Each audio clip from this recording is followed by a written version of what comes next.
Happy Monday, writers. Today for writing workshop, you're going to need your crayons, glue stick, writing notebook, and your green ELA resource folder that's inside of your Anchor binder. When you have your green folder, remember, don't take it out of your Anchor binder. Just go ahead and open it up. On the right-hand side are going to be our writing resources.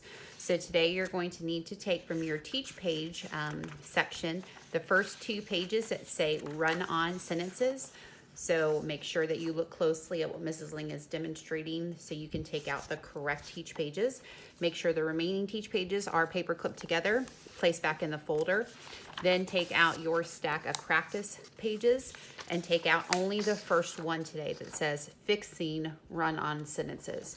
The remaining classwork put behind your teach pages. Close your green folder, make sure it's still inside of your Anchor binder, and then tuck that back in your basket for later. Go ahead and open up your writing notebooks. So we have been talking about sentences and what makes a complete sentence. Last week, we had finished up our week talking about what fragments were and able to identify what is a fragment and how to fix a fragment. So remember, a fragment is a incomplete sentence. It's either missing the subject or it's missing the predicate. So the subject is who the sentence is about, and the predicate is what that subject is doing. Before you start your lesson today, you should have already checked your classwork practice, those 2 pages from Friday. Make sure you do that. And if you have any questions, you're not sure why your answer is not the correct one, make sure that you're reaching out so we can get that understood. So last week we ended up with page 18, so we're going to turn the page and we're going to put a 19 in the top left corner. Remember, at any time you can pause your video, but you need to make sure that you are staying organized, placing your teach pages on the exact page that Mrs. Ling is asking you to. Let's turn back to the table of contents. So we are inserting page 19. And instead of talking about incomplete sentences, we're going to talk today about run-on sentences. When we are given too much information in one sentence and we need to do some fixing to make it a complete sentence. So run-on sentence, and today's date 9-14-20. And we actually previewed this just a teeny bit on Friday, so we have a little bit to add on to. Now get your 2 teach pages. We are going to be placing the one that is full of information that has run-on sentences at the top. There's a tiny shoe. That's going to go on the left side. The page that has a little bit larger shoe is going to go on the right so we can fill in. So go ahead and get your glue stick out. Put your frame on the outside, gluing, and then the crisscross in the middle. Smooth it down. And then on the right side, do the same thing. Get your glue stick, and then crisscross and smooth it down. So as we said, we are going to be focusing on how to complete sentences that are originally what we consider to be incomplete. So we're going to use our crayons or highlighters to help us identify what those are. So you might even want to go ahead and grab your highlighters for this first page, and we'll use our crayons on the second page. So in order to know what a run-on sentence is, we're going to go over what our expectation is. So it says we can produce complete sentences, recognizing and correcting inappropriate fragments. So we said fragments are either missing a subject, the who, or missing the predicate of what the subject is doing, and run-ons.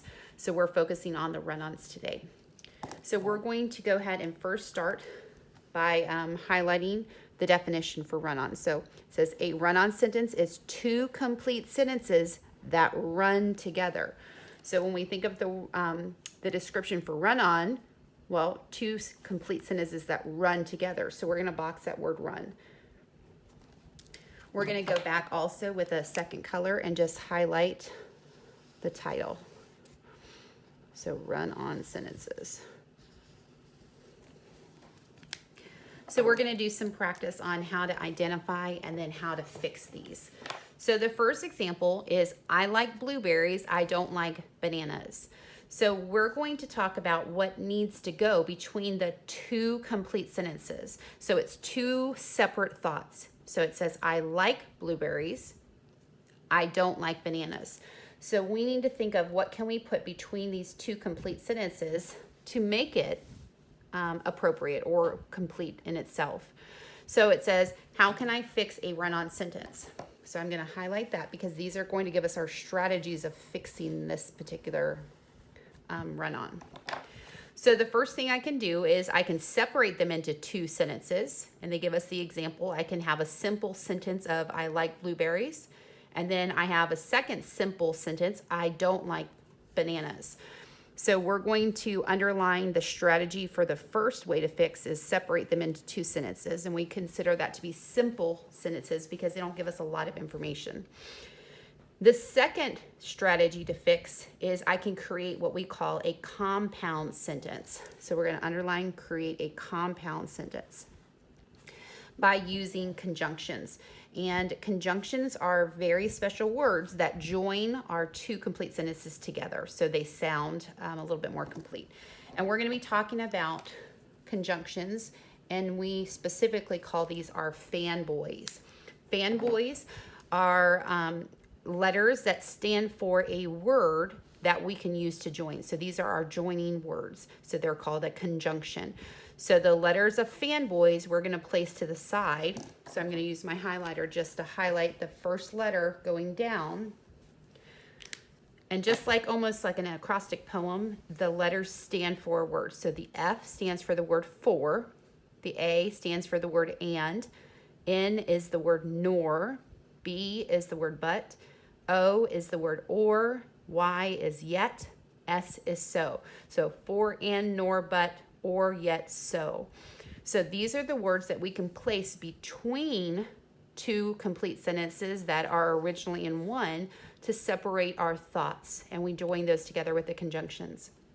So the example that they've used with a conjunction word is I like blueberries, comma, but I don't like bananas. So something important that we need to make sure we see is that we add a comma before the conjunction. So I like blueberries, comma, but I don't like bananas. So for this particular sentence, they use the word but to join those together. So we're going to go ahead now to the right side and do some additional practice. So using the information from your left side, I want you to go ahead and fill in the conjunctions that are there. So we said F is for the word for, A is for the word and, N is for nor, B is for the but, O is for or, Y is for yet, S is for so, and we have the description of what those are. So we need to write the definition again as a reminder. So we said a run-on sentence, excuse me, is or let's go ahead and write it. A run-on sentence is two, and I'm going to underline it, two complete sentences that run together.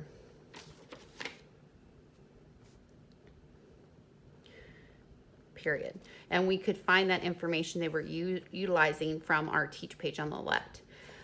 And now on the right at the bottom, we're going to be given a run-on. So we're given information that could go into two separate complete sentences, or they need a word to connect them, our conjunction. So we're going to be asked to create two different strategies of how to fix. So the first one is using the two sentences, so breaking them apart, having a punctuation to separate the two thoughts. And then the second type is using that conjunction to create that. So let's start with our first one. It says, my notebook is getting full. I will need a new one. So we know that they're giving us a lot of information that we need to either separate into those two complete sentences. So we're going to rewrite our sentences into two sentences. So we're going to start with the exact same words. So my notebook is getting full, period, because that's the first thought. The second thought was, I will need a new one, period. So we remember that in a complete sentence, we have a capital letter at the beginning of the sentence, we have a punctuation mark, and our sentences have a subject and predicate. So the subject in the first is my notebook, the predicate in the second one is getting full. And then we have the subject of I, and then the predicate will need a new one. So we've created two separate sentences for this first run-on.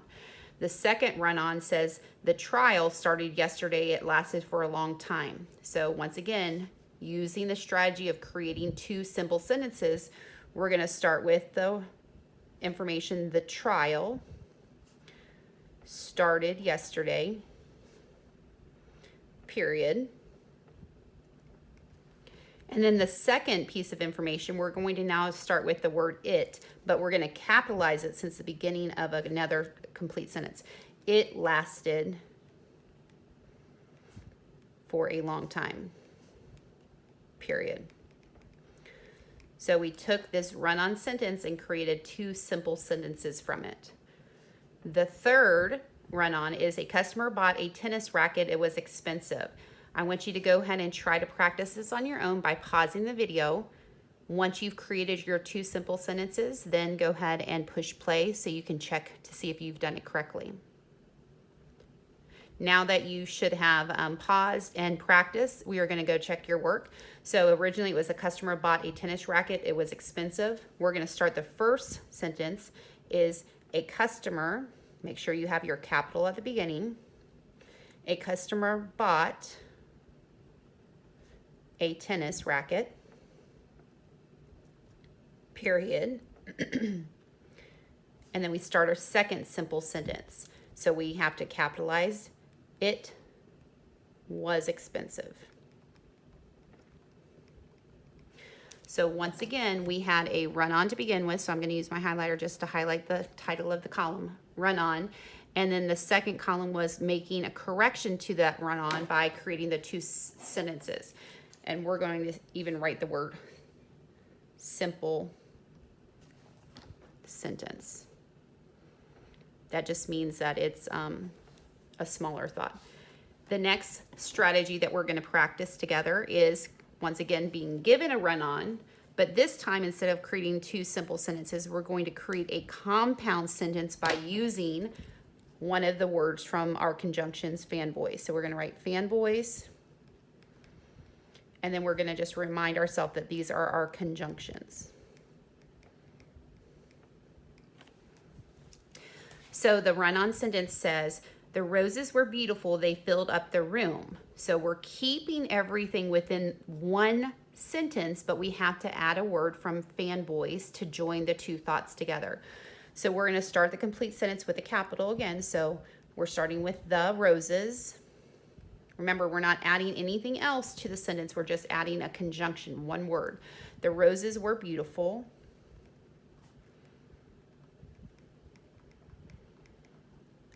Comma, and we're going to add the conjunction, which I'm going to write the word, but they filled up the room, period. So still complete sentence, capital, punctuation mark. They have a subject and the predicate. I'm going to use my actual green to just underline the conjunction I used to identify that there was an addition. So we have the roses were beautiful, but they filled up the room. The second run-on provided is we hiked up the mountain, we didn't make it to the top. So remember, this is two complete sentences within one, so we need to add the conjunction or a word from fanboys. So we're going to start again with our capital. So we hiked up the mountain. That's the first part of our complete sentence. So we have to put the comma, and then we're adding the conjunction. So we hiked up the mountain, comma. I'm going to use the word but again. We didn't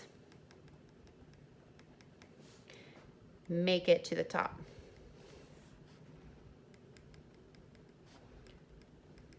And remember, it doesn't mean that you have to use the same conjunction each time. It's which conjunction can be added to keep the idea or the thought of the sentence correct.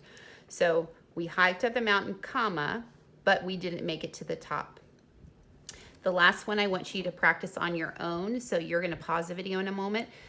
You're going to add a conjunction to the run-on sentence. My dog wanted to go outside. He wanted to play with me.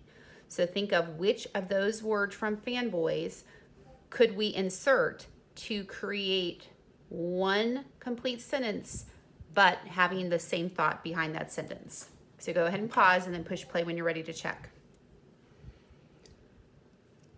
All right, the last one we're practicing is adding the conjunction. So we're going to start with the capital to be the complete sentence. So my dog wanted to go outside, comma, I'm going to add the words and he wanted to play with me. Period. So remember, capital, punctuation mark, and you have your subject and the predicate. So for this one, we added the conjunction and to show that was an addition of the same subject. My dog wanted to go outside and he wanted to play with me. So for today, when you're done with creating your 2 teach pages, you can now take your crayons and then you can go ahead and color in your shoes for both, because we said run-on sentence means that we're running, we're going really fast to add too much information, so we need to do some fixing by adding one of the words from the conjunctions or by separating into 2 simple sentences. Once you're done coloring your shoes, take a picture of your 2 teach pages to submit to today's lesson. And then you also have your classwork from today that is asking you to fix these run-on sentences. So the directions state, correct each run-on sentence below. And they give you an example. So the example said, I rode my bike all day. I was tired. So 2 sentences they want you to create into one. So then they created by adding the conjunction, and you can even box to just remind yourself that they put, I rode my bike all day, comma, and it was tired, and I was tired, sorry. So if you are going to correct a run-on sentence or sentences, 2 sentences in one, you can add a conjunction, or if it originally was a run-on, you can separate it into your 2 simple sentences.